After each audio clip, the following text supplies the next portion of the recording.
There's something deeply unnerving about a face that doesn't match the emotion it's supposed to convey.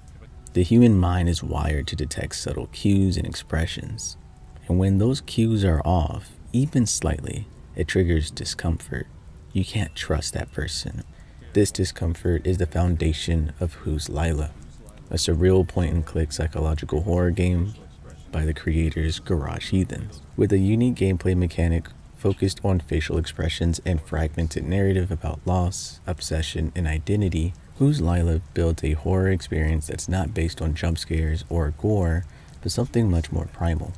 The fear of not understanding who or what you truly are. In Who's Lila, you play as a person named William. William has trouble controlling his facial expressions and has to manually think about what face he's going to make when interacting with the outside world. There are multiple moving parts in this narrative, from Friend's disappearance to supernatural to tarot card reading endings that expand on the game as a whole. If you are new to this channel, I usually like to run through the entirety of the game, then focus on details later on. So if that's not your style, feel free to utilize the chapters down below. Anyways, without further ado, let's get into the game. Now, at its heart, Who's Lila is a very fractured narrative followed by very unreliable narrators. Yes, plural. So I think it'll be smart to first explain the game's endings as to keep this video as organized as possible. In this game, based upon what choices you make, what you find, and how you do it can all affect what endings you'll receive. And by the end of the resolution, you gain a tarot card that adds itself to a branch. We have Justice, Strength, Juggernaut, which then leads to the Moon ending. The Moon ending will then branch off into the Death and Wheel of Fortune endings, which then will branch off into the Hangman, High Priestess, and Fool, which then will lead to the later endings, which are the Empress and the Emperor. These can all be achieved through normal gameplay, but Who's Lila does have an ARG aspect to it, which has its own endings and branches as well. So after the Empress and Emperor, will follow Temperance, Tower, Lovers, Sun, and finally Hierophant. You got all that? No?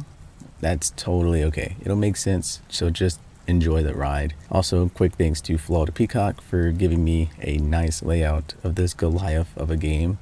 And thank you for Manly Badass Hero for actually playing the game, because surprisingly there isn't a lot of no commentary all endings type of videos, so thanks again. Now let's get into it.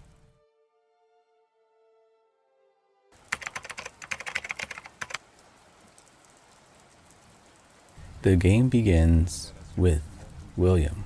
William lets us know that he has trouble making facial expressions naturally and instead needs to think of what face he'll make when speaking with people. Each day he goes to the bathroom to practice. Already this serves as an important clue on what's really going on with our boy William, but without spoiling anything, this is also a very quick tutorial for the players. Once leaving the bathroom, the phone would ring and a mysterious person on the other end would question us as to why we weren't answering the phone, then tells us that Father Lawrence has died. We don't know the importance of this person just yet, seemingly because we are a player, but the guy seems to drop it like it's very big news. He then tells us to meet in front of the train station. Once hanging up, our personal phone begins to ring, and that's when we hear a voice.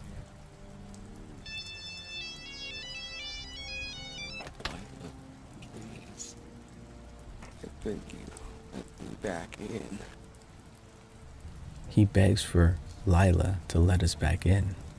Ignoring his pleas, Lila, I suppose, would move into the kitchen where she would read up on the news. As of November 12th at 1 p.m., a fire has erupted in the apartment complex, killing all the inhabitants, including a well-known individual, Mr. La.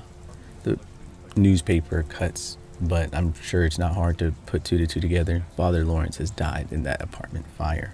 Lila would also find a diary and says he knows the codes to get into it, but never does, and finally picks up a trash bag and leaves the apartment. On the way out, you can see a missing persons poster of a woman named Tanya Kennedy. Though what's strange is that the person on the cover of the game is this person we are seeing on the missing poster. So who's actually Lila? Keep that in mind. As we head to the trash, we pass by Mrs. Hutchins. Hutchins. It's a weird name. We smile and greet her and mention that we are just taking out the trash. She then brings to attention that the crows have been crowding that garbage area and then calls them annoying critters. Crows are omnivores and opportunistic feeders, which could be a subtle foreshadow of what's really going on with William or Lila or even Tanya. Going towards the bus stop, we have a choice to either go to school or go to the train station. One of the many choices we'll come to make, and we'll have even more choices the more we learn. But we end up going to school as usual. We learn that Tanya is actually quite smart. Keep that in mind as well. I'll be saying that a lot, but a lot of this information will come full circle, so truly try to keep it in mind. Anyways, we'd come to meet Matt Hurley, another very important individual. He seems to be somewhat of a friend and tells us to be careful because Mike has been looking all over for us. We later pass by Regina Holmes and Jimmy Stew, two friends of ours. They question us about the whereabouts of Tanya, saying that this Martha girl has been telling everyone I know where she is, and is now even telling the principal as well. And without another word, William goes to search for her. Here, you can go into the boiler room where you pass this man named Mr. Frank. I believe that's his name. He refers to us as Lila, and we seem not to be surprised.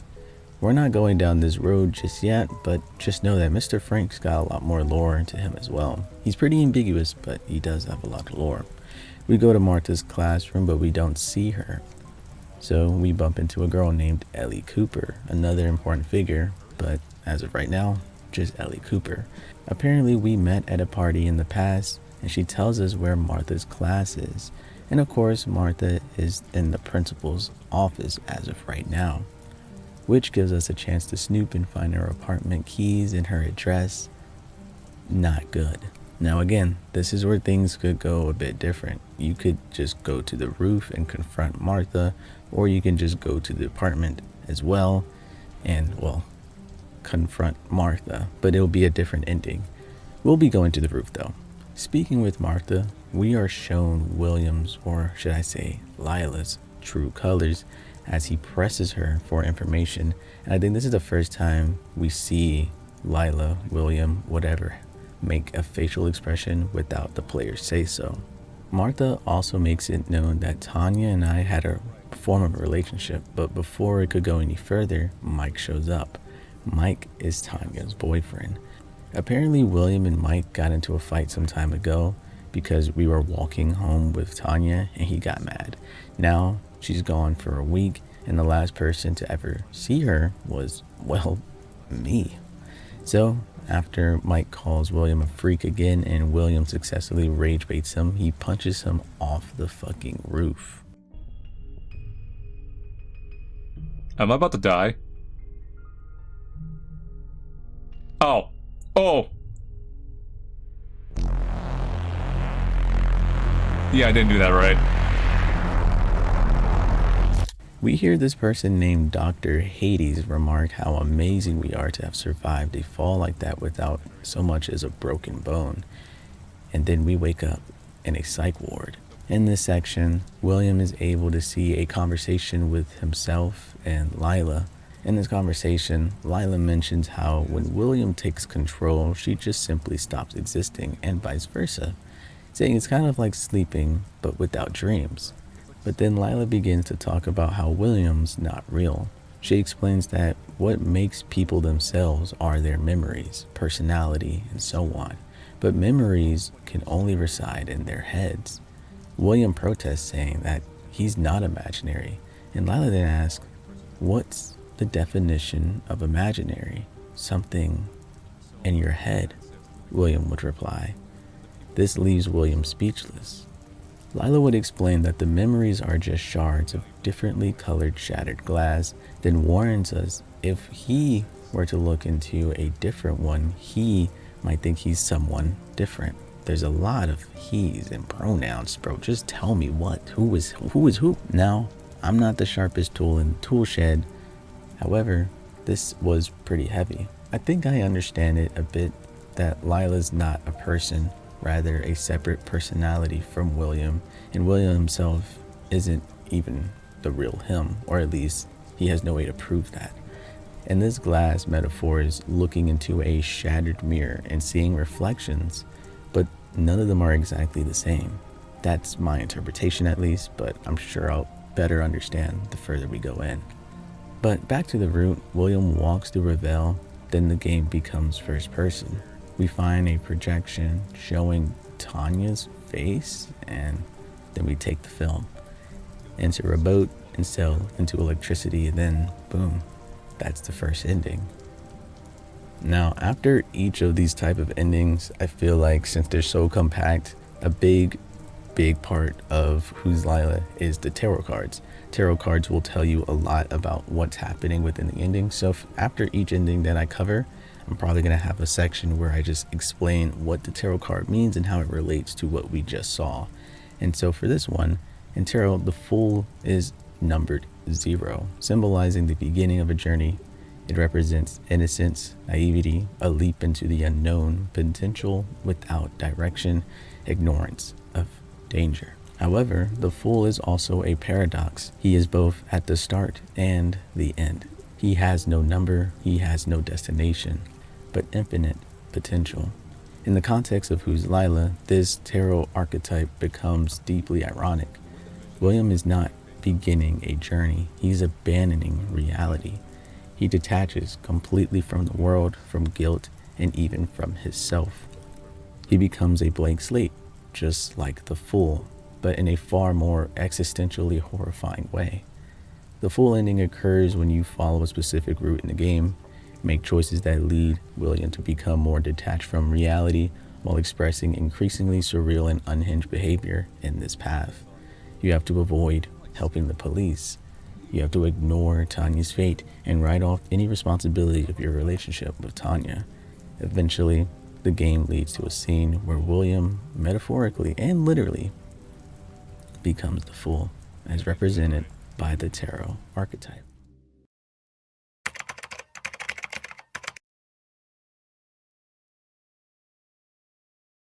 In order to get this ending, we have to go back to the school's roof and speak with Martha, and this time hopefully not piss off Mike. Well, we'll still get our, ass beat, but we're not gonna get killed. Oh god. Ow!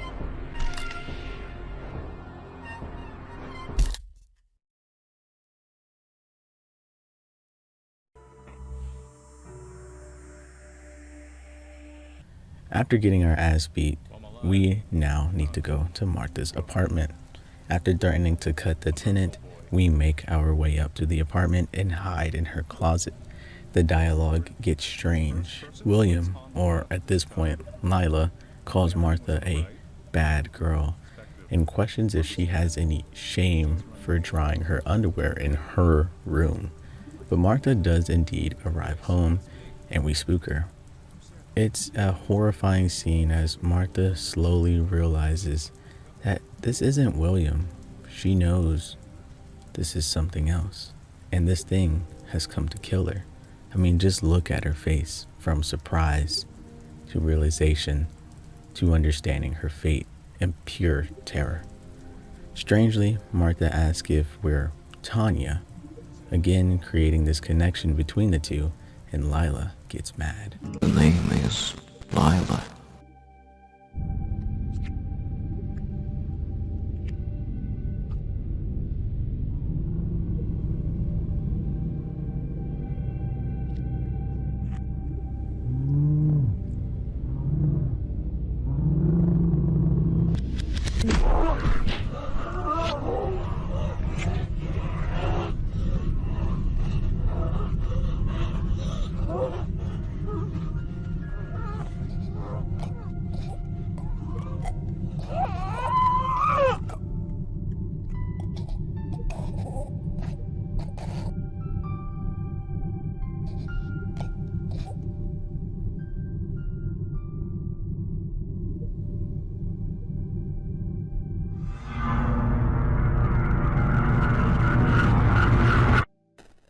After killing her and leaving the apartment, Lila would take the bus home, and would run into the police officers. Apparently, they've been looking for us. Uh-oh. We are taken in for questioning. The police officer asks if we know Tanya, and interestingly enough, Lila, William, whoever it is, would get mad at the picture and call her a copycat girl. Obviously, Lila tries to make it seem like they weren't close to Tanya, but Martha has already told them that we were fucking, making us look even more suspicious. In this interaction, we do hear a bit more about William as a person. Despite it being Lila, she knows his past and his memories. Lila would tell the officer that William has always been kind of a loner, never had any friends, and was never really close to anyone other than his mother, who has now passed away 3 years ago. We learned that William met Tanya at that faded party a month back, and we also learned that William was a part of the Lawrence fraternity group. Call back to that, huh?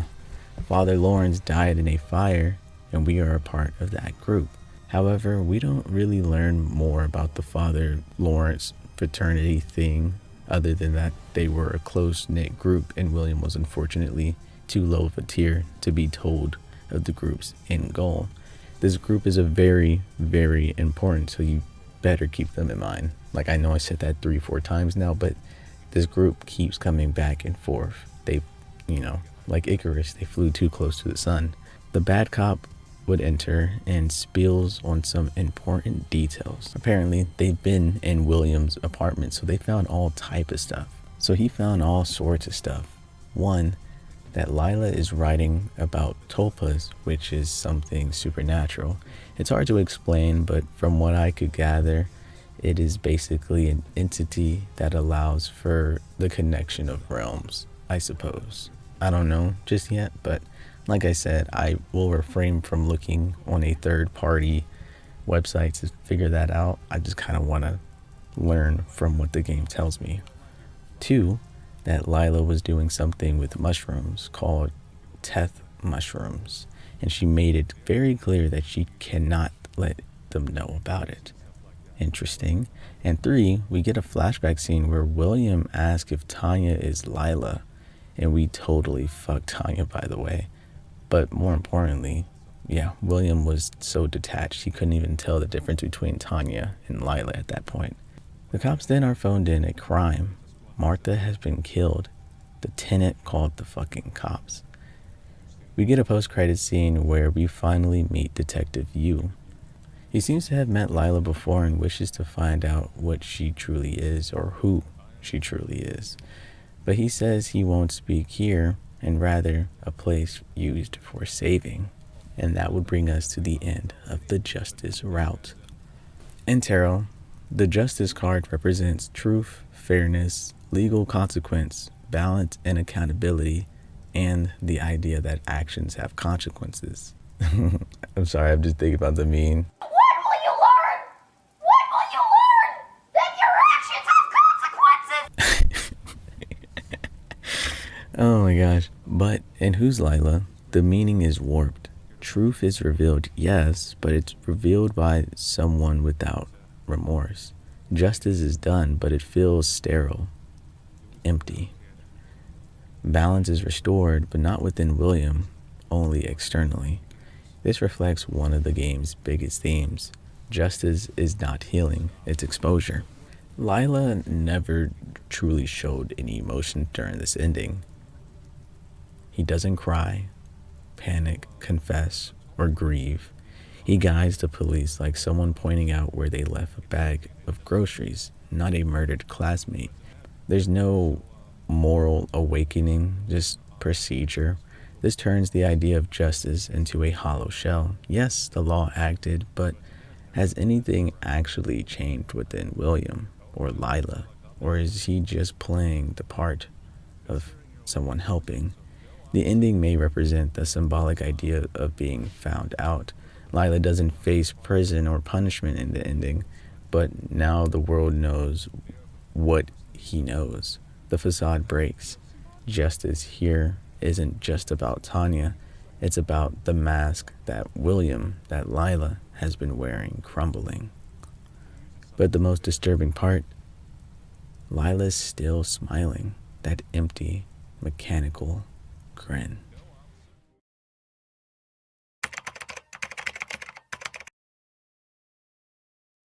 In this ending, we will try and actually be slick about killing Martha and being more helpful when it comes to the interrogation. William would deceive the tenant by acting a part and leading him into another room so it takes longer for the cops to actually find Martha's body. And once killing her, we are taken in by the cops again. Being helpful this time, we learn that Mike and Tanya had a fight before the party where things got messy. Mike apparently shoved Tanya, hurting her foot, and Will tried stepping in. So now we know why all the hostility is, even forming or where it's coming from. William shows his bruises and accounts from other students about Mike's violent ways. And in this ending, we pretty much just use Mike as a scapegoat and get off free. Martha's body is never found, and Tanya remains a mystery. The Judgment card in tarot usually means reckoning and self-assessment, renewal of transformation, a shift in perspective where the past actions are confronted. This aligns perfectly with what happens in this ending. You follow a route similar to Justice, cooperating with the investigators, but here you also blame Michael. You throw him under the bus. William, or rather Lila inhabiting William, shifts the guilt onto someone else, actively choosing not to be acknowledged for their own crimes. Instead of owning up to the guilt, Lila projects it onto Michael. There's no absolution, just deflection. This isn't genuine transformation, it's warped revival. By framing someone else, Lila escapes personal consequence while acknowledging that consequences do exist. I also do enjoy that it's a play on word as well, because everyone is kind of just using stereotypes.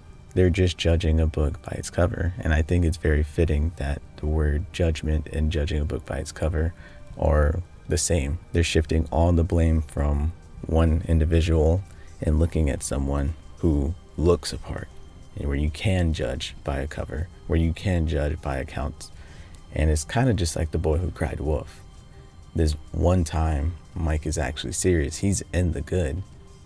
However, nobody believes him, and they cast judgment upon him. Now, before going on about this ending, there are some details that I'd like to go over.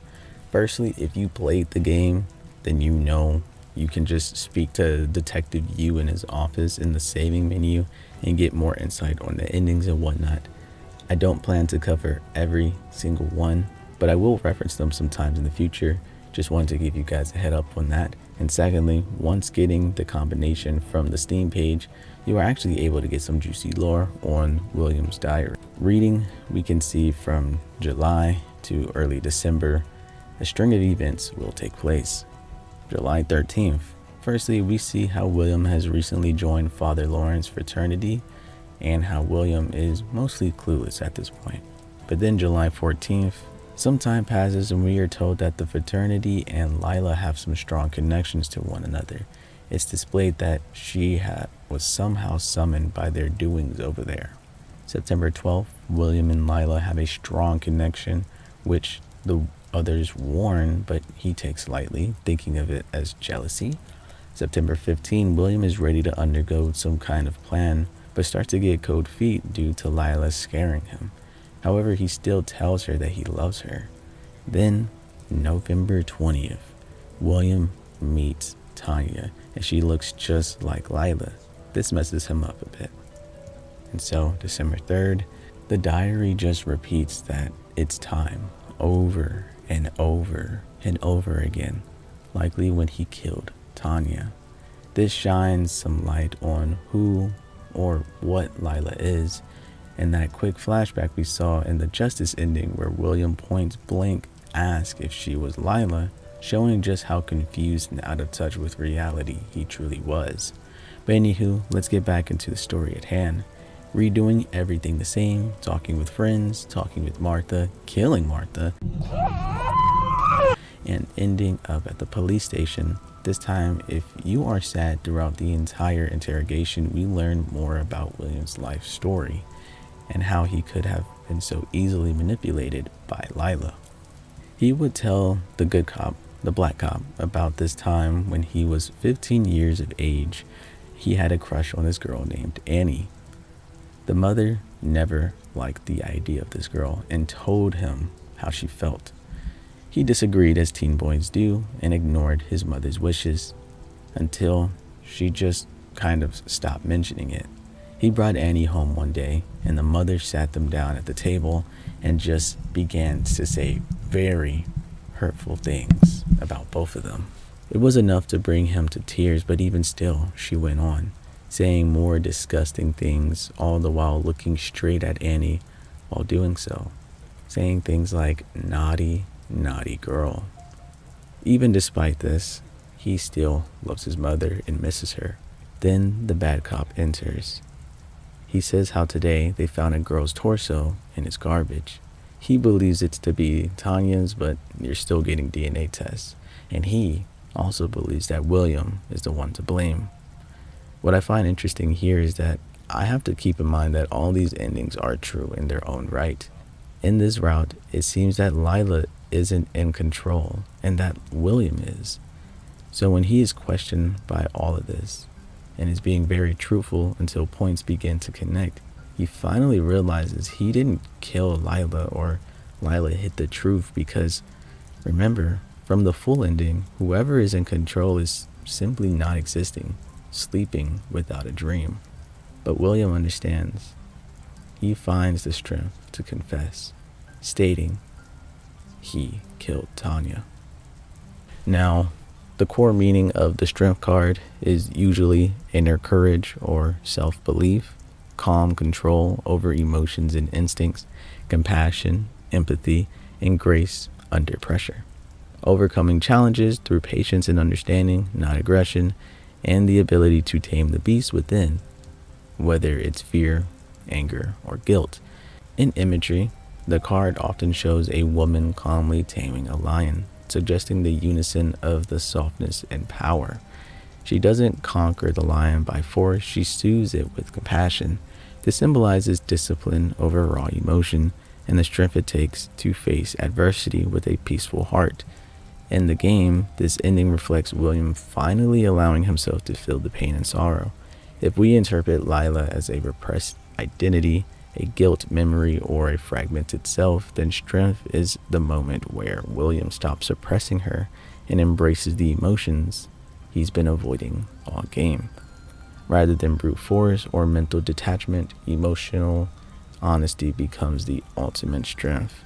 This is the only ending where William might find some kind of peace. But again, like I said, if we were to think that Lila is a repressed personality of his or identity of his, then that's how that game would go.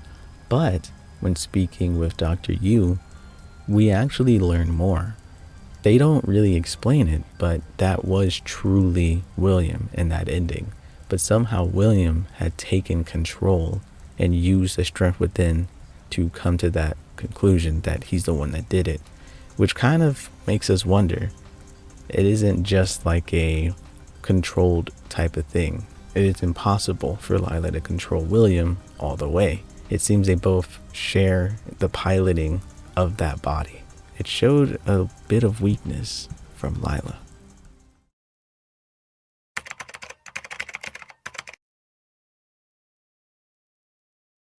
Now, snapping back a bit, we go all the way back to Mr. Frank by the boiler room. I think that's what his name was, right?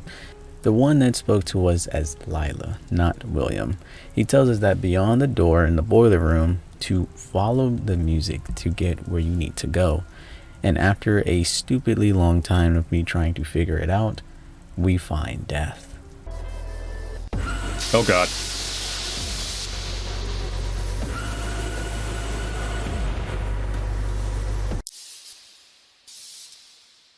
We can choose to close our eyes and live, or keep them open and, well, die, giving us the death card. But keeping them closed puts us in the Wheel of Fortune route. Taking the stairs up, we'd come across a machine, and Lila calls it William. She mentions how he needs to stop calling her on the phone and that it's all pointless even with her help. Who's her? Let's just keep that in mind, shall we? William ignores and tells Lila to take something, that being a wheel. Now, I know that these endings were incredibly short, but let's get explaining. In tarot, the Death card represents transformation and rebirth, endings that make way for new beginnings, and a shift towards a greater awareness. Importantly, it's about profound change, not literal death. By refusing to look away, William dismantles the final barrier between himself and reality he's been avoiding. The identity he maintained, detached, emotionless, controlled, is destroyed. However, when speaking to Detective Yu, it hints that Lila's existence depends on being remembered. Destroying the veil may allow her to truly manifest, but also makes her vulnerable to being forgotten and erased. Detective would ask why keep the reels around in the first place. They're all just different possibilities, memories, routes, shards of glass. Lila tends to shove them away when piloting William's body. However, when William takes the control, he likes to put them back on the film camera. And Yu exclaims how very peculiar that truly is. And it is a very weird thing to do, but just keep that in your noodle. And next, the card that I next want to talk about is the Wheel of Fortune, which represents cycles, fate, and chance, a turning point, the constant motion of life, ups and downs, beginnings and endings, and finally, events outside of your control. It's about being swept into something bigger than yourself, something that turns endlessly, whether you're ready or not.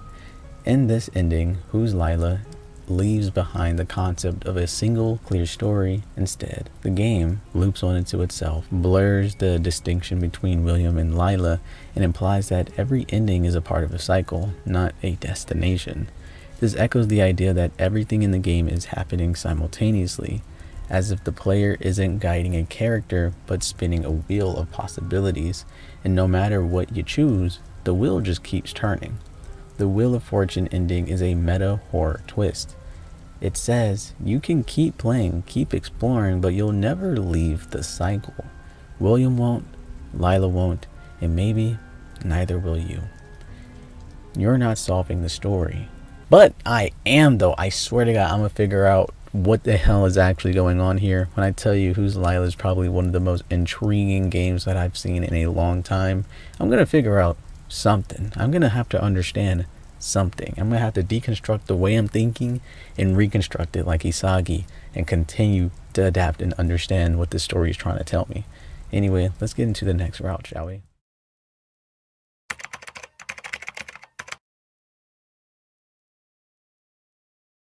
In these endings, we basically need to piss off Mike and have him push us off the roof. And when we get to that film room, then we can get the Hangman and the High Priestess endings. Now, in order to get the Hangman ending, you first need to put the reel that William gave to you, then leave. This means you have now taken control. It's quite symbolic, and in the High Priestess, you simply don't touch the reel. You leave Lila to be in control and you leave on that boat. Also very quite symbolic as well. The Hangman card typically symbolizes pause and surrender, letting go of control, sacrifice for the greater truth, and a need to see things from a new perspective.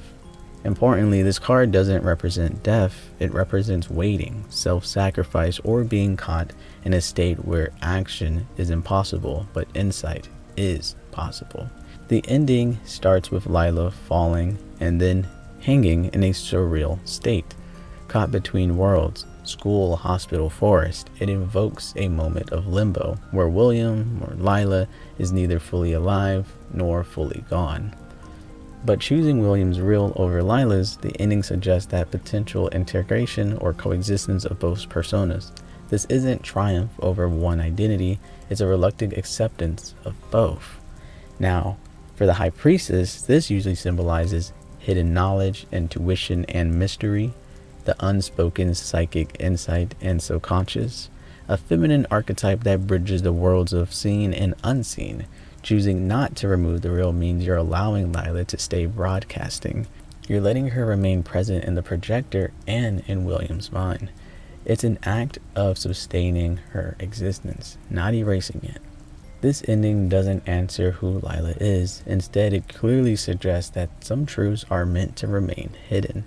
You leave with more questions, just like the High Priestess card invites, rather than answers. Now, most of what makes these endings so interesting are actually the discussions that you have with Detective Yu. We learn so much, and so little.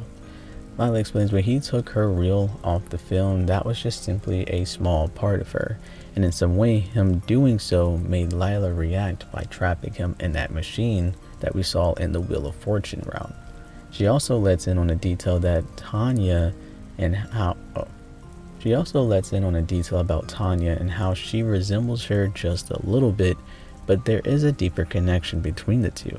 And of course, her appearance changes from person to person, but there are people who can see better than others.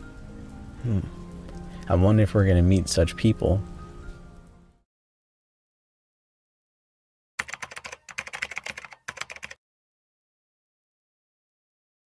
Do you remember at the start of the game where we got a phone call by some old dude and he told us to meet him at the train station? Well, how about we see where that leads? When meeting up at the station, we run into this old man who smells of old people and black tar. He mentions how Will and him are the only people left from the fraternity. He also mentions that Lila has stopped talking with him after the fire, but we know that Lila has taken control over William. The old man tells us that Lawrence has left something at the depot and that we should go grab it. Turns out to be a trick because when we go over there, the old man is right behind us. Luckily, Lila hides and the old man starts to lose it, blaming us for Lila not speaking with him and that we used our bodies. Which I found to be strange, but he actually might be onto something without realizing. Because we did have sex with Tanya. We've seen it in the flashback, and we know there is some kind of connection between Lila and Tanya. So maybe, maybe there was a way. Anyways, successfully running away from the creep, Lila leads him to a room where death itself does this. Oh god, is that what it does to you?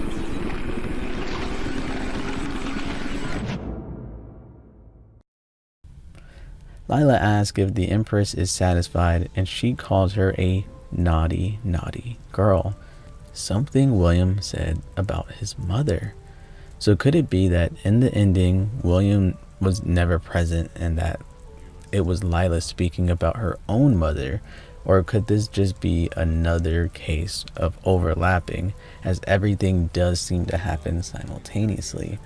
Or are we saying that in some weird way, Lila is William's mother? But alas, the Empress ends the dream. Now, the Empress upright represents motherhood, fraternity, nurturing, emotional abundance. But when you turn it upside down and you reverse it, it signals overprotectiveness, smothering control, corrupted creation, or a devouring mother. It may also signify angry natural forces correcting imbalance. Rather than nurturing truth or allowing natural growth, this ending shows a psyche built on illusion, where motherly figures smother and distort rather than foster and develop. William, Lila, whatever you want to say, is trapped in a loop of false comfort built from lies. Detective Yu's interrogation reveals the devouring mother archetype. Lila, or William's psyche, whatever you believe at this point, has been absorbing and manipulating others under the guise of care. You ask, have you ever heard of the term devouring mother? This speaks to Lila's obsessive control over William's identity, and this also builds a very interesting connection between Lila and William, as when William was spilling his guts, he was basically stating how his mother checked all these boxes. Overprotectiveness, was jealous that he was seeing another girl, and just wanting to be loved. And then we see that Lila has the same tendencies. Overprotectiveness, jealousy when he got closer to Tanya. It is point blank. So I don't know if they're trying to make a correlation that, one, Lila could be William's mother, or it could just be saying that everything happened simultaneously. So since these are all shards of glasses and all these things, nothing is like canonical and nothing is true, and everything kind of just happens simultaneously, maybe in some instances William's mother and Lila's personal individuality is overlapping, and so they have some of the same characteristics. I don't know, just kind of like similar to how in some instances Mike and William play the same part. They will both be the scapegoats at the very end of the story. Who knows? It is also a very I do believe that, from what I can gather, Who's Lila is a game about dreams, right? A big thing that's been hammered home time and time and time and time again is that Dr. Yu, or Detective Yu, is so wanting to know what's the canonical story, what happens, what's true, what's fake. And Lila laughs at this and is like, you seem to think that some dreams have more importance over others. Life is just a dream. All these things definitely happened. They all just happen in alternate, I guess, universes. And it's not even that. It's all in the same universe. It's just that they're all happening simultaneously. It's hard. It's hard to describe it. But I'm thinking, just like how Will and Mike play the same part, maybe Lila and William's mother play the same part as well. Just as if the Empress and William's mother played the same part. I'm just saying. I'm kind of cooking. I'm hoping y'all staying with me. Let's get into the next ending, shall we?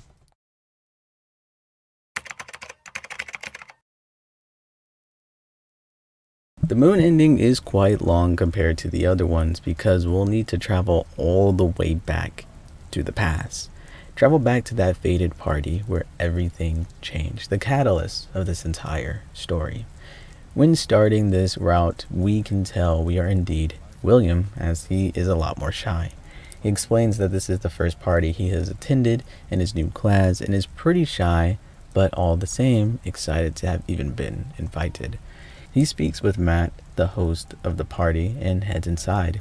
You can speak to all forms of different strangers, but suddenly you come across a face eerily similar to yours. The stranger just stares at you without a word, and William does the same and moves past him. Going into the next room, we do find Martha, very, very drunk.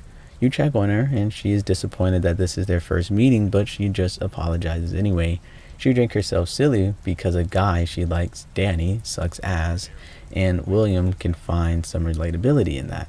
The whole Annie situation, though Annie doesn't suck, but it just ended in heartbreak all the same. He can understand what she's going through. Martha then goes to puke, and so Will goes to inform the host, Matt, what's happening.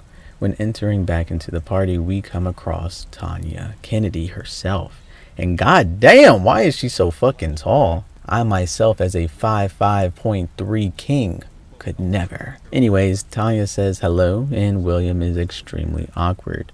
But we know why. Tanya looks just like Lila.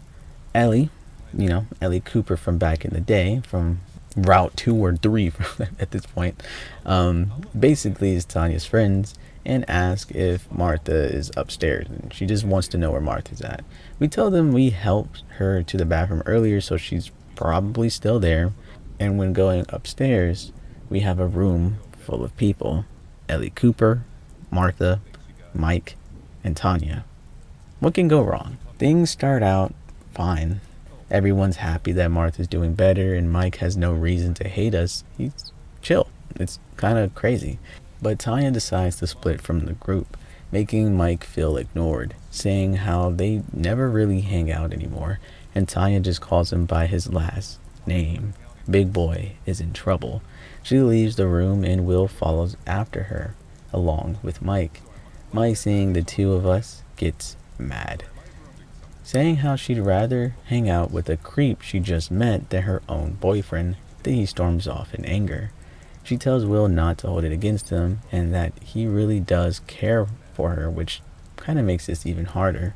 She tells Will she's going to get a drink, and they're going to take a walk if he wants to join. He does. Trust me, he wants to join. As the two go for a walk, we learn more about Tanya and William. William, well, he's a social outcast. His father ran away when he was young and his mother died 3 years back. Now he lives alone, works for himself, does chores for himself, and really doesn't go to school all that much. Tanya, on the other hand, has two loving parents, was sent to private school, and was actually quite smart. But this was more of a burden than anything else.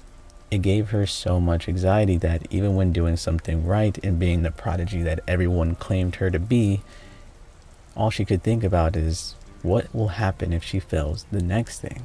Will tries to raise her up by making Mike seem like the bad guy, and she blows up at him, showing her true colors for a second. She claims that no one really knows her, and that the whole reason she began dating Mike was because she thought he was a bad person.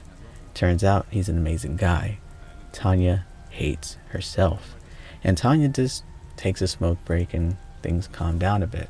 She tells us that she feels like she's met us before, then asks if we've ever been at the Cafe Sunset, and we of course say no, but we can't shake this weird feeling inside.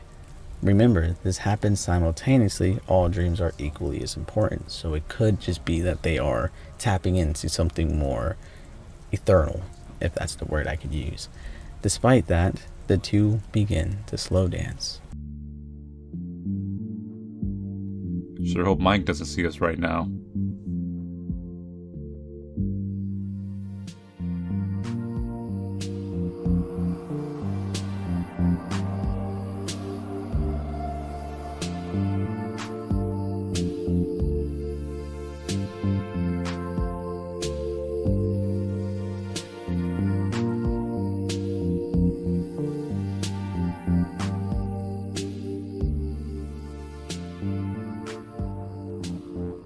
That was the same expression when we murdered Martha.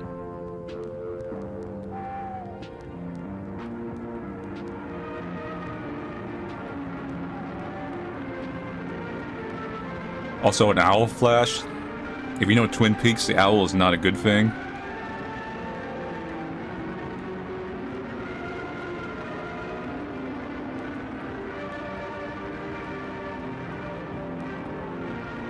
I suppose life is just a dance after all. Shortly after the kiss, William stares at himself in an unknown place. Will's counterpart says she had her face, and Will is just flabbergasted, saying that he didn't even, and that's the end of the route. The title of the ending likely refers to the moon card in tarot, which is associated with illusions, dreams, repressed truths, the unknown, and the cycle of confusion. This ending follows the moon card perfectly, as this is simply a memory of repressed truth, and it also is an ending that has been set in stone. There are no deviating paths. Everything that has happened here cannot be changed. It's already happened, and now we are forced to continue the cycle we have created. This ending feels strangely clean, pleasant, and almost out of place. It's set before any conflict or mystery. There is no murder, there is no paranoia, no anomalies, just William smiling awkwardly as he interacts with Tanya at a social event. It feels like a reset or a prologue, but it's not. It's something deeper. Another interesting detail is when speaking with Detective Yu about this route, he calls Lila out for being jealous, which she denies, but it's obviously true. I'll just keep that in mind as well. But let's get into the next route.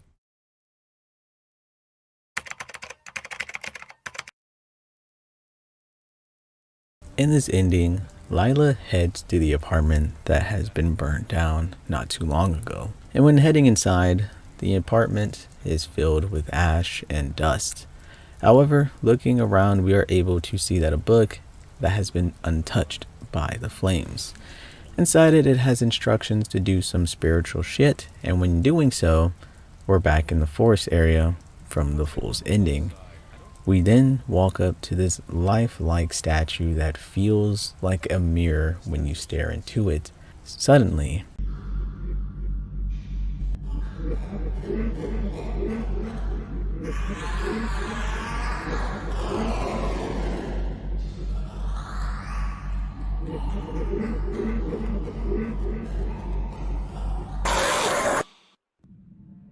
This thing appears. And the game describes that it almost reads our desires to understand, and quite mettily gives us a link to a Steam page that will allow us to understand. Then it just ends. This one was a pretty quick ending as well, but reversed, it represents abuse of power, loss of structure, instability, a false authority, or a collapse of systems that were once trusted, and finally a rebellion against order or a failing figure. This card, especially reversed, is often seen as representing the failure of the ego and the crumbling of control. William's control over the story and over his identity is essentially gone by entering a surreal ritual with the Emperor. You're submitting to a higher will. This mirrors the Emperor reverse collapse authority. You perform the ritual, enter the burnt apartment, and follow the institutional guidance, only to discover the system you trusted is misleading. The world that you've navigated, the school, police, fraternity, is all shown to be built on a memory of distortion, guilt, and psychic control. Now, I would love to follow these footsteps of the daemon and all that other junk that it just unlocks for you here. However, the card that it leads to is quite final, so I'll save this little treat for last. But how about we take a chill pill and we go over everything that we've learned, and then we press forward from there. So let's start from the beginning, canonically at least.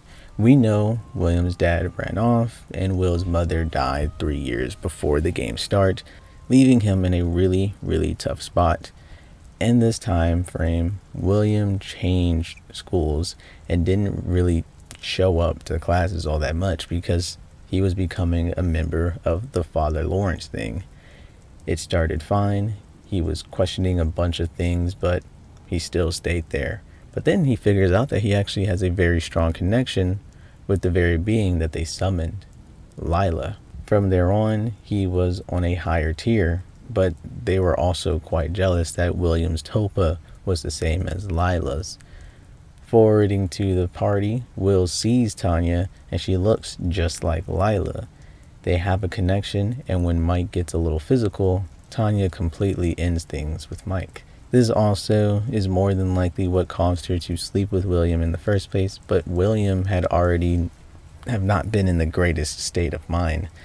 Somehow, some way, Lila kills Tanya, chops her up, and puts her in a trash bag. My personal theory is that I believe that Lila is a stand-in for Will's mother. She is overprotective and only really wants to be remembered. So Tanya stealing her face, quote unquote, Lila feared being forgotten at some point.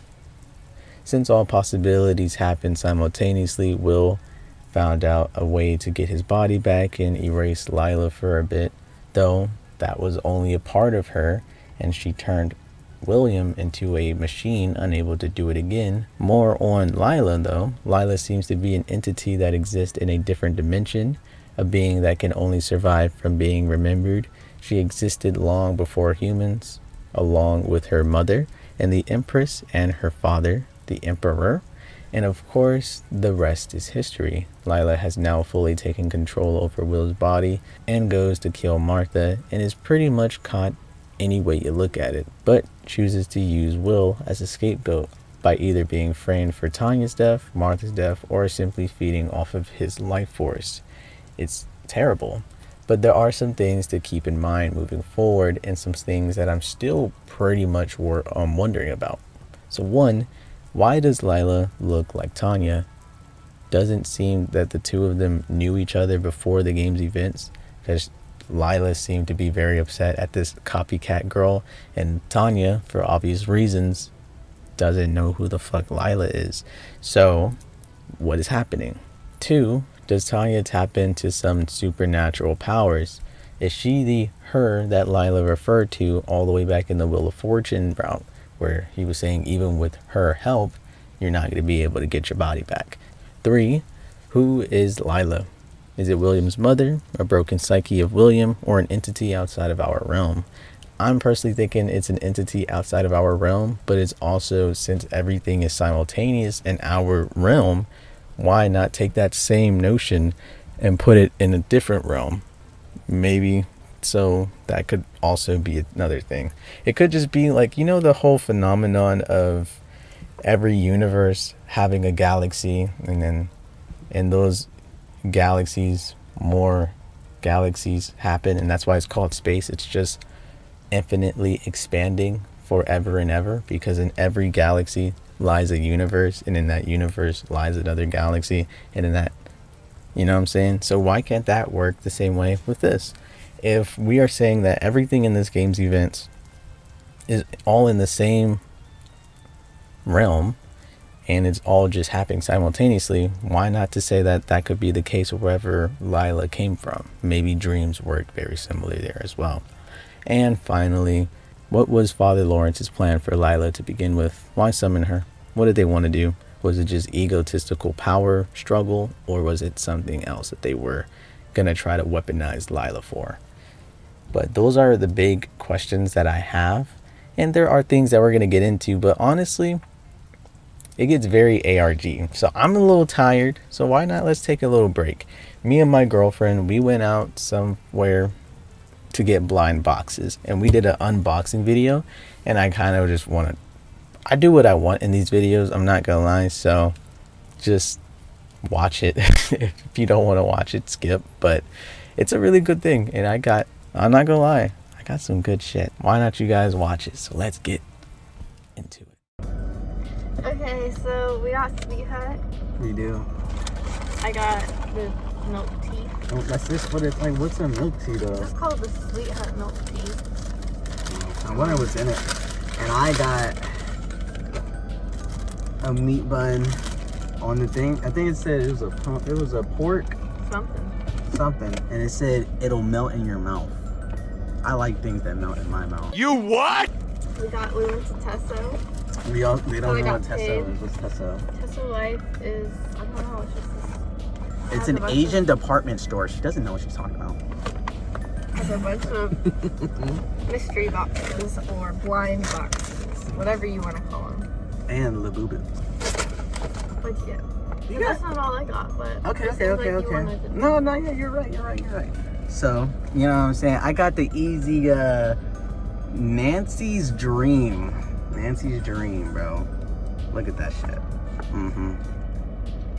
And it's real cute. I don't know which one I'm gonna get, so we're gonna open it up, of course. Yeah. I'm personally wanting the girl with the horns. I think that's the mirror. The mirror one. We're gonna do that. We're gonna do all of that. But we have to first show everything. Right. You hear she talking to me, man? Then I got Fairy Babe Academy blind box. She is so cute. Which one do you want? Not yet. Did you get any of them? Oh, you got Yeah, one on that one, and so I we're not got opening it. and I got Mazzy's mother One as well. and then I got these Lucky Emma ones, and it's like they're keychains. little keychains. Okay. Hold Now. on, they didn't get to see it. You know Well, what yeah, I'm saying? but You gotta we'll let do it that. We'll focus. do that. Okay. Yeah. Okay. So now we can pick out the ones we like. I'm gonna take a bite of my meat bun first as well. That sounds so gross. Why? She doesn't like meat. Bun. She doesn't like meat, y'all. That's okay though. Can I smell it? It doesn't smell very good actually. It smells like wow. It smells like It smells like the farm. pork and cheese. I don't like that this is all on me. Wow, you're so beautiful. Oh my god. Oh my god. That was all bread. I'm trying to get to the meat. Is the bread good? Very good. No crumbs. No crumbs, y'all. Alright, let's get come on. Oh, I'm doing one? You're doing first, yeah. Okay, I'll do my keychain one first. Okay, so these are all the options. Which one would you like? Okay, top three. And then I'll do my one I don't want to, because... Okay, top one is definitely this one. Look how cute. You can smell see it. Okay, yeah, that's cute. Okay, so this is my favorite. Then I really like the elephant. What's going on here? You said one you like and one you don't. No, I said 3 top ones. I don't know if she said that, I gotta y'all. watch the video. Yeah, I gotta watch the video. Okay, top 3. Top 3. And then I'll do my one I don't want to, cause okay, I might have a couple more than 3 that I like. Okay. Guys, I got crumbs everywhere. The star, the panda, the elephant, the giraffe, the bunny, and the koala, and the raccoon. Okay, now I'm just... Yeah, now there's all of them. Okay, I like all of them, but my top is the star one, that one, The bottom right, the bottom right. panda, and the elephant, and the koala. Koala. And then my least favorite would probably be Capybara or the pink fox. Okay. Let's get it open. Come on, Okay. girl. Yeah. Alright, let's do this shit. Taking your time, aren't you? Well, this is the fun part. Okay, this is what people do normally. Yeah, she's been a part of this, like, I'm gonna This, let you blind guys box. see it first. yeah, she's been a part of this blind box fan base. You just got the star. You Wait, got your favorite one you wanted. Squealed. I That's- just got so excited. That's okay. He's a little ducky and the star. I never get the top Wait, can I one. smell him? He smells. Wait, he smells good. It Wait, smells guys, like straight up this is detergent. really exciting for me because one time I got a Sunny Angel and the one that I didn't want I got, the peach. It looks like a I penis. love that. I love it. My I'm turn. So happy. Okay. Okay, All right, guys. what you got? So, like I said, Nancy's Dream. Mhm. When I was in there was another one that I really wanted, but I don't know. This one like was talking to me. But I'm playing a risky game here because I actually don't like a lot of them. Ooh. But there is one that I really, really like, which is the Wait, mirror you actually one. dislike a lot of them? I don't dislike them, but they just don't call out to me. Like, they're okay, but So you like the there's mirror 3 of them that I really want, which is a really bad chance because there's 12. 3 out of, that's like a fucking 25 chance? I don't know. But my top one is going to be Dreamy Mirror. Okay. That's the good one. I like that one. I want Fairy Moth. Fairy Moth is fire. Isn't that really cool? Yeah, I'm gonna look at them for a sec after you. And then my third favorite, I kind of enjoy, there it is, Nightmare. I really enjoy Nightmare. Okay. Which one's your least favorite? My least favorite, I'm not gonna lie, I don't think I want a girl bathing a bubble bath. That's just not gonna be cool in my room for real. So But you I could put it don't- in your bathroom and that would be cute. That would be really cute. But that's still my least favorite aesthetically, and I don't like Sleepwalk. Sleepwalk is not very cool looking. Alright, I'm gonna do what Maz did because that's apparently the That's trend. like the thing to do. Yeah, I can't look at it until. And then she got her favorite, so therefore I should get my favorite. I think so. Look! Oh, it tells me what it is? There's a card. Oh, that's crazy. You Why didn't would look they? then. I didn't look. It fell on the other side. Wait, I'm so excited for you. Like, gotta show the camera first. Okay. What is it? I don't know. What is it? Oh my gosh. Is that? It's the fairy ball! That's my second favorite. And she's gorgeous. Look at her. That's my second fave. Plastic. She does got plastic in her hair. And then she came with something. I don't know what this is though. Is it like a mask? She's a fairy. She was a fairy. Except she's not. She's a moth. She's a moth fairy. Okay. Next. You ready? Did I break it? No. Okay, good. I feel like I was extra rough with it. Oh yeah. Do your second one. Do your second Okay. one. So, next we're gonna be opening the Fairy Babe Academy ones. She was a fairy. Okay. So, my top. The secrets would be really fun to get, regardless. My favorite, like, they're all cute, so you can't go wrong. I really like this one. What's that one? That one's little called gardening Lucy one. Gardening. Oh yeah, Lucy Goosey Boopity. What the hell? Here's my prediction. Mazzy's definitely gonna get Magic Boop. I feel like I'm gonna get that one too. Magic Boop. You gotta But show there's him. also Show him these Magic Boop. Magic Boop. Probably gonna get that one. In the brown, yeah. In the brown My bit. least favorite is probably this one because he's sad. He's a little sad. We don't like sad. Yeah. Be happy. Okay. Happy. Oh my god. Yeah, you're good. Okay, let you guys see.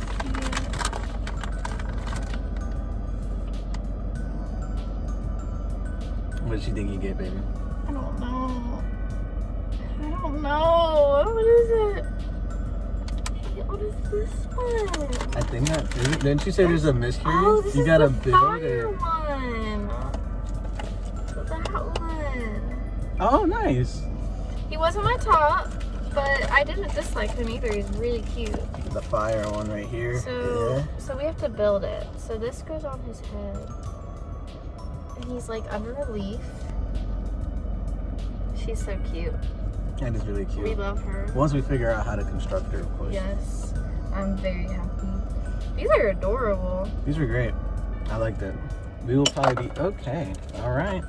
We'll probably be doing this more often on the channel. Alright, we want to go get that other one? What other one? Just kidding. All right, there The was girls, one they were that was so $17. They were so cool. It said it was like rush hour or something, right? It said rush hour peaching or something. Really cool. But definitely the most expensive one in there. But I think Not it'd be the most expensive, but well as like a as small what we box wanted. goes. Yeah. Keep a little fire. Your girl's beautiful. Look at her. She's stunning. She's She's giving cunt. All right, do the Holy Trinity for me. Like, subscribe, comment down below. Don't smile. Look at her. She's smiling. She's a boo boo butt. Anyway, I'll see you. Peace. Now let's get into the rest of the ending, shall we? Now with the daemon added on, we are able to know when to open up the app and help solve some lingering mysteries. Going back to the literal first room of the game, we can view a painting and the daemon would give us a date, 13/11, so November 13th, which was the day of the calamity. We then see a time of the past where William has just learned of the apartment building burning and killing everyone in the fraternity. He is saddened and tries to end things with Lila, saying how he doesn't want to kill any more animals for her and that she should just leave. Lila doesn't like this very much and decides that something has to change and wants to swap lenses. We then get this scene where William is trying to run through the tower, through dreams, and we finally get caught by Lila. Well, we're killed. So we don't want to get caught by Lila, but we do eventually get to a theater and come across our own reel, presumably ours, and so we throw it overboard. I don't know why this works, but it doesn't seem as if Lila enjoyed that very much.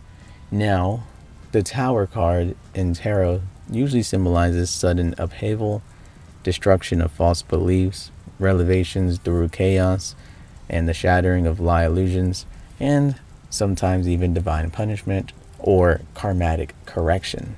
It's not necessarily a bad card, but it's painful. It rips away from safety and delusion to force truth into the open, often violently.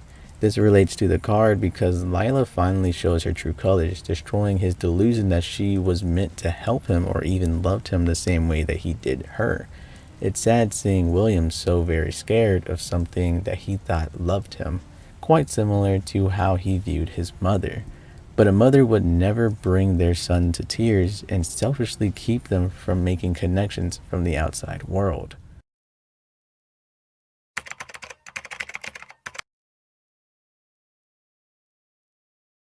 Again, back at the apartment, using the daemon, we get a key, which then can be used at the school. We can go to school and we open up Tanya's locker and we get a handle, basically ARGing us to her Twitter account. And we learn that Tanya and Mike only began to date after Mike's father had passed. Another thing, William and Tanya are quite similar. They both have troubles with their emotions, because in a post we actually see her posting these things called emotions. So I think she also wears a mask similar to our boy William. Anywho, back at the game, entering her phone, we can read a text message she got from William at 3 a.m.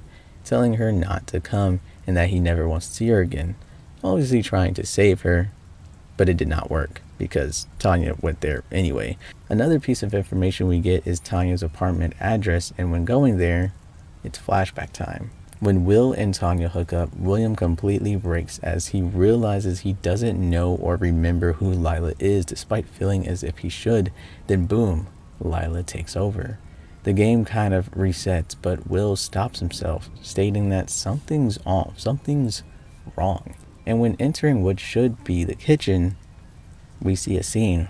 We're backseating while someone pilots our body. The stranger kills Tanya. But however, this seems to be the most interesting thing.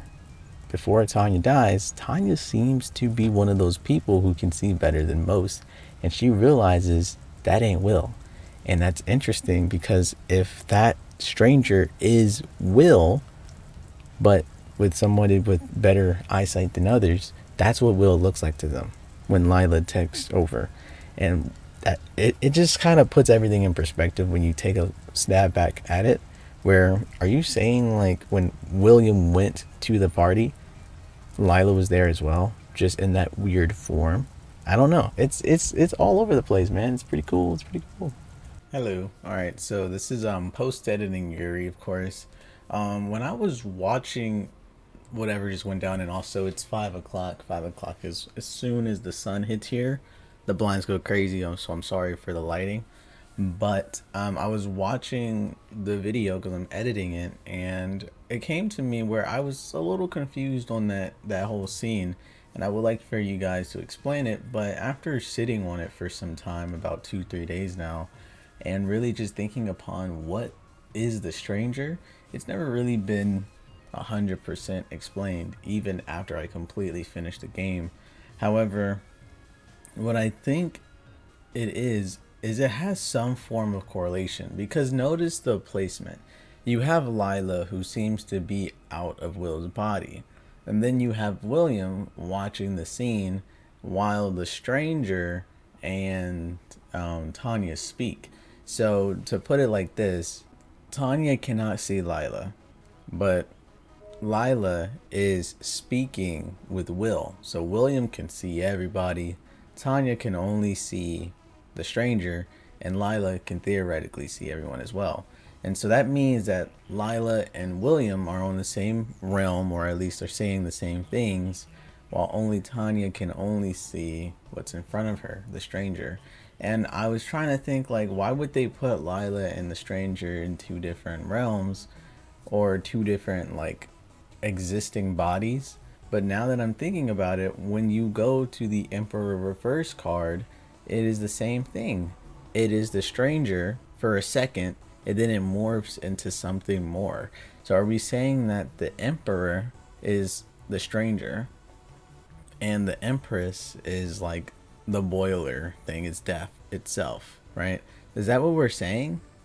Like, I don't, like I said, I still need some explanations, but I think that's what I'm gonna go with. Is I believe that the stranger isn't truly an entity. It's more so just like an idea, maybe. Just like how the Empress seems to be death itself, or at least something close to it. Maybe the Emperor is something that's like a twisted version of life. I do not know. So I just wanted to stop the video for a second and be like, that's not quite what I understood it to be after I sat on it. But I guess let's get into the tarot card explanations, shall we? Anyway, the Lover's tarot card symbolizes unison, relationships, harmony, emotional choices, deep connections between 2 entities, often with moral and emotional stakes, and sometimes a choice between higher love and temptation, or truth and illusion. It's not just about romance, it's about the gravity of emotional commitment, especially in the face of conflicting paths. The romantic scene plunges the player into what seems like a tender reunion, but Tanya senses something is off because it is. This love is a haunting projection, a fake emotional bond driven by deception and obsession. Lila admits, even when talking to Detective Yu, it was William's idea. I helped him finish it. She's claiming responsibility for Tanya's death, but twisting it. She did it by fulfilling William's suppressed desires. They are merged, both morally and psychologically. Though, importantly, Will wanted to kill Lila, but mixed up the two of them because they look the same. So in a way, he did love Tanya more than Lila. Lila's biggest fear had already came true.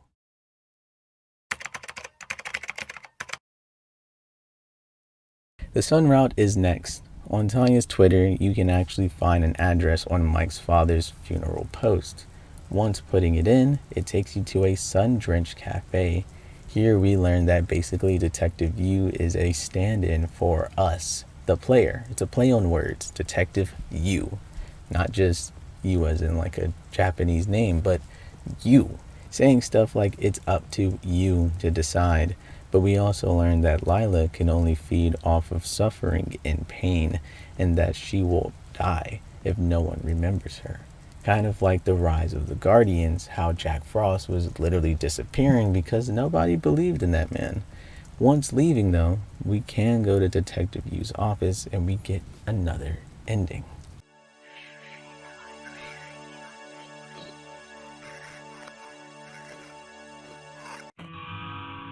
No. No! Fuck no! Now, in tarot, the sun symbolizes joy, clarity, success, truth, innocence. It's a really good card, a return to childhood and unfiltered optimism and the removal of confusion. Everything is brought to light. It usually is one of the most positive cards in the tarot deck, but in Who's Lila? That's where the twist comes in. This ending lets you skip the mystery entirely and settle into a lighthearted sequence. It's an escape, a false victory that avoids confronting Lila's crimes and William's guilt. Despite the cheerful tone, the waitress mentions Yu's pain and how your curiosity keeps Lila alive. This hints at a deeper stake, suggesting that the surface of warmth is a veneer over something much darker. You sit down, engage in a calm conversation, but the truth of Tanya, Lila, and the psychic manipulation remains untouched, still in the dark beneath the brightness. The sun ending offers a false sense of peace and triumph. It's like closing your eyes and pretending nothing happened. Happy music playing while the real story remains untouched. This ending is the game's masterclass in denial through brightness. It asks us, would you trade truth for comfort?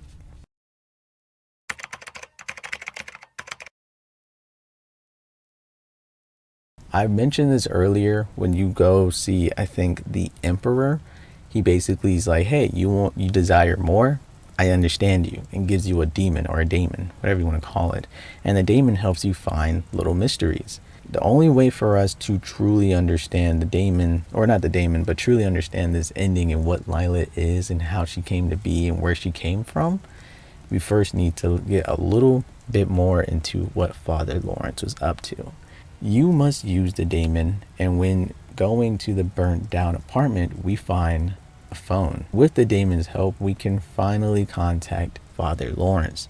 Father Lawrence tried tricking Lila with the Empress's presence, but it did not work.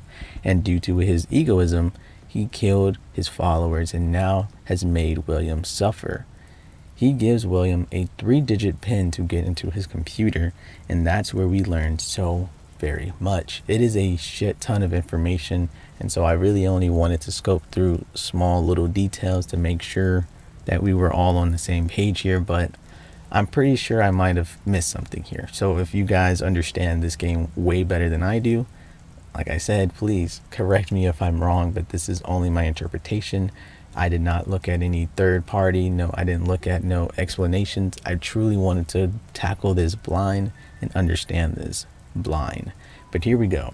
We learned that the prince and the human mind work so similarly that the prince thought he was looking into a mirror. So humans would literally be nothing without this prince.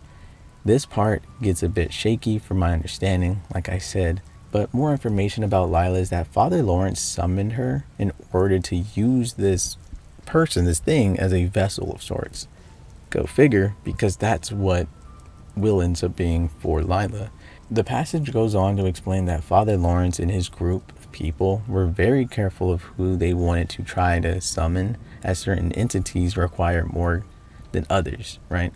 On paper, Lila just seemed to need animal sacrifices, but unfortunately, she's quite cunning and tricked them all by using Will to feed them as well. And of course, after you're finished reading up on all of this stuff for Lila, once going to Detective Yu's like office, you are actually hit with some of the most final, some of the most game-changing, some of the most tragic plot twists that the game has thrown at you. I'm going to show you Manly Badass Hero's entire clip because he does super well with the voices, and obviously subscribe to him. People probably know who Manly Badass Hero is, but I digress. I'm going to play the clip, and this really does just change everything we know about the game. Wait, how do you... As long as there are humans who know about you, as long as you have hosts, you can't be killed. So, are you going to just... There doesn't seem to be a different way to do it. I'm so sorry, Whoa, whoa, whoa, whoa! Huh? Black. Oh, I'm gone. I'm so sorry, Will. It's never that simple, is it, Detective? You tricked me, Lila. Your sorrow is exquisite, Detective. I haven't had such a feast in a while. If I knew just how rich your pain was, I'd never even bothered to inhabit William. Now, in tarot, the Hierophant, I don't really know how to say his name, represents tradition, ritual, conformity, and institutional knowledge. A spiritual authority like a priest or a teacher who passes down wisdom, often connected to indoctrinations or structured belief systems, right? It is the card of receiving truths from a higher, possibly rigid source. Father Lawrence reveals he and this person named Fyodor essentially created Lila as a metric agent, a thought meme powered by attention. Or the apartment contains digital evidence proving she's an artificial construct born of cult rituals. The entire sequence is ritualistic. Phone calls, passwords, ARG uncoverings. The PDF confirms Lila can only exist if people remember her. The ending makes clear Lila is not mystical, but the result of a structured spiritual experimentation.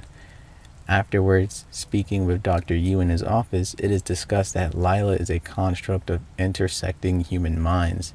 Even if William dies, she'll survive as long as someone continues to remember her. Which is you, both Detective Yu and the player Yu.